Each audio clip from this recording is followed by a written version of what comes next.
ಈ ದಿನ ನೀವು ಉಗುರು ಕತ್ತರಿಸಿದರೆ ಬಡತನ ಬರುವುದಿಲ್ಲ. ಉಗುರುಗಳನ್ನು ಕತ್ತರಿಸುವುದು, ಸ್ವಚ್ಛವಾಗಿಟ್ಟುಕೊಳ್ಳುವುದು ಆರೋಗ್ಯದ ದೃಷ್ಟಿಯಿಂದ ಬಹಳ ಮುಖ್ಯ.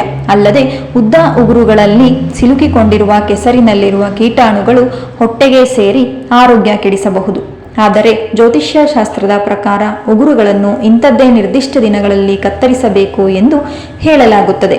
ಹೌದು, ಸಾಮಾನ್ಯವಾಗಿ ನಮ್ಮ ಹಿರಿಯರು ದಿನನಿತ್ಯದ ಅಭ್ಯಾಸಗಳಿಗೆ ಸಂಬಂಧಿಸಿ ಒಂದಿಷ್ಟು ನಿಯಮಗಳನ್ನು ಹೇಳುತ್ತಲೇ ಇರುತ್ತಾರೆ. ಇಂತಹ ದಿನಗಳಂದು ಕೂದಲಿಗೆ ಕತ್ತರಿ ಹಾಕಬಾರದು, ಸಂಜೆ ಹೊತ್ತು ಉಗುರು ತೆಗೆದುಕೊಳ್ಳಬಾರದು ಮುಂತಾದ ಮಾತುಗಳನ್ನು ನಾವು ಕೇಳುತ್ತಲೇ ಇರುತ್ತೇವೆ. ಇದರಲ್ಲಿ ಕೆಲವೊಂದು ಪದ್ಧತಿಗಳಿಗೆ ವೈಜ್ಞಾನಿಕ ಕಾರಣಗಳೂ ಕೂಡ ಇವೆ.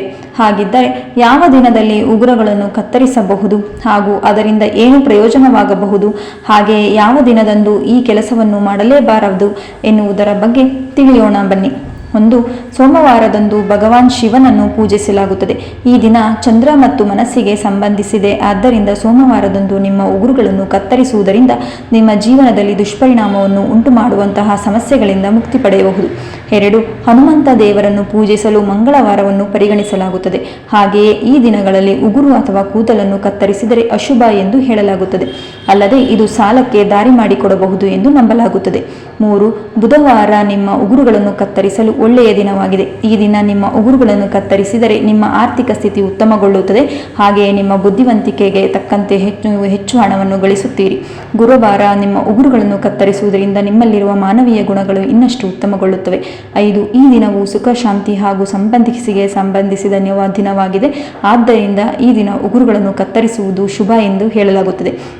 ಅಲ್ಲದೆ ಇದು ನಿಮ್ಮ ಸಂಬಂಧವನ್ನು ಇನ್ನಷ್ಟು ಬಲಗೊಳ್ಳುತ್ತದೆ ಎಂದು ನಂಬಲಾಗುತ್ತದೆ. 6. ನಿಮ್ಮ ಉಗುರುಗಳನ್ನು ಕತ್ತರಿಸಲು ನೀವು ಶನಿವಾರವನ್ನು ಪರಿಗಣಿಸಲೇಬಾರದು. ಏಕೆಂದರೆ ಈ ದಿನ ನೀವು ಉಗುರು ಕತ್ತರಿಸುವ ಕೆಲಸ ಮಾಡಿದರೆ ನಿಮ್ಮ ಗ್ರಹಗತಿಯ ಮೇಲೆ ಪರಿಣಾಮ ಬೀರಬಹುದು. ಹಾಗೆಯೇ ನಿಮ್ಮ ಆರ್ಥಿಕ ಸ್ಥಿತಿಯ ಮೇಲೂ ಪರಿಣಾಮ ಬೀರಬಹುದು. 7. ಭಾನುವಾರ ಈ ದಿನ ಸಾಮಾನ್ಯವಾಗಿ ಎಲ್ಲರಿಗೂ ರಜೆ ಇರುವುದರಿಂದ ಇಂತಹ ಸ್ವಚ್ಛತಾ ಕಾರ್ಯಗಳನ್ನು ಮಾಡುತ್ತಾರೆ. ಆದರೆ ಜ್ಯೋತಿಷ್ಯ ಶಾಸ್ತ್ರದ ಪ್ರಕಾರ ಭಾನುವಾರದಂದು ಉಗುರು ಕತ್ತರಿಸುವುದರಿಂದ ನಿಮ್ಮ ಆತ್ಮವಿಶ್ವಾಸದ ಮೇಲೆ ಪರಿಣಾಮ ಬೀರುತ್ತದೆ ಎಂದು ಹೇಳಲಾಗುತ್ತದೆ. ಸ್ನೇಹಿತರೆ, ಈ ವಿಡಿಯೋ ನಿಮಗೆಲ್ಲ ಇಷ್ಟವಾಗಿದೆ ಎಂದು ಭಾವಿಸುತ್ತೇನೆ. ಇಷ್ಟವಾದರೆ ಒಂದು ಲೈಕ್ ಮಾಡಿ ಮತ್ತು ಇದೇ ರೀತಿಯ ಹೆಚ್ಚಿನ ವಿಡಿಯೋಸ್ಗಳಿಗಾಗಿ ಚಾನಲ್ ಅನ್ನು ಸಬ್ಸ್ಕ್ರೈಬ್ ಮಾಡುವುದನ್ನು ಖಂಡಿತ ಮರೆಯಬೇಡಿ. ಕೇಳಿದ್ದಕ್ಕಾಗಿ ಧನ್ಯವಾದಗಳು.